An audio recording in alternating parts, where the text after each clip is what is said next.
Last night at the fundraiser, the president blamed jet lag for his debate performance, but he was back stateside for well over a week. So does he really need more than a week and a half to recover from traveling in Europe? And is that really what he thinks caused his poor debate performance? So, yeah, just a couple of things, and I do appreciate the question because the president has certainly spoken to this many times about the debate, and so he had an opportunity to do that in front of supporters, and as you just stated, he did that. He talked about, he owned that the debate was not his best night, and he said himself, it's not an excuse, but it's an explanation. I was standing here yesterday, and many people were asking why and what's the explanation.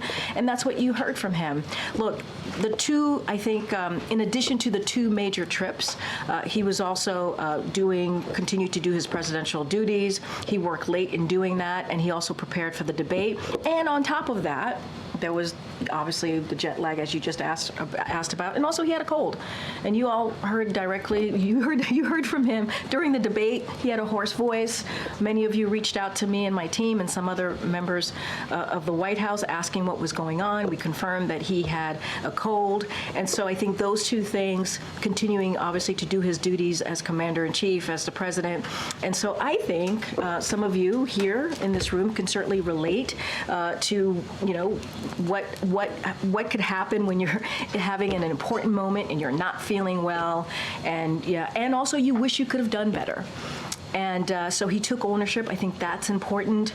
And he's going to continue to make a strong case for his agenda, and that's what you're going to see. And he was given an explanation, and that's what he wanted to do. He wanted to get that out there and for people to hear directly from him, as he has been doing since Friday of last week. It just seems like I know you're calling it an explanation, not an excuse, but it does seem like there are new excuses since the debate of what went wrong there. I would say I don't think it's a new excuse. I think some of your colleagues reached out to us about the schedule.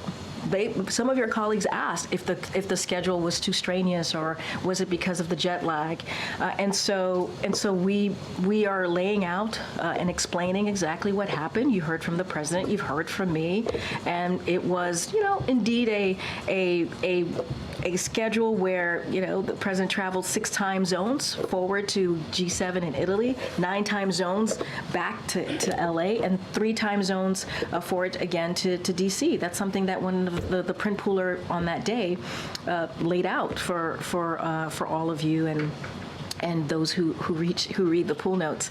And on top of that, he did have a cold. So it is an explanation. I don't think it is an addition. I don't think we certainly don't want to explain this away.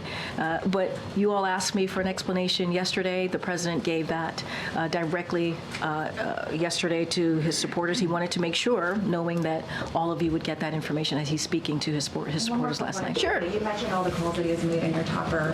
Why wasn't he doing that on Friday? And why wasn't he doing this sort of damage control? Why was he waiting to do that until middle of this week? I mean, look, I was asked a similar question by one of your colleagues yesterday, and look, the president obviously right after the debate, he visited 4 states in 2.5 days, gave a couple of remarks. He met with supporters, whether at the Waffle House or in Atlanta at a watch party, or in North Carolina where there were hundreds of supporters there in Raleigh. And so he was busy dealing with his schedule and also speaking directly and engaging with his supporters, and then spend time with his family.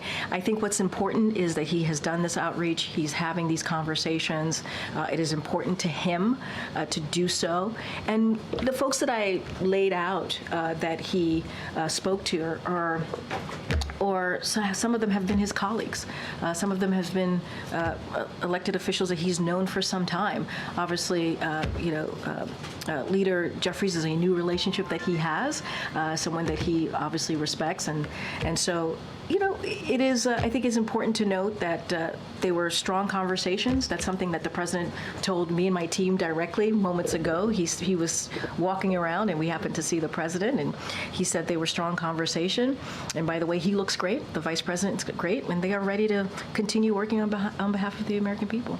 I'm Steve Doocy. I'm Brian Kilmeade. And I'm Ainsley Earhart. And click here to subscribe to the Fox News YouTube page to catch our hottest interviews and most compelling analysis.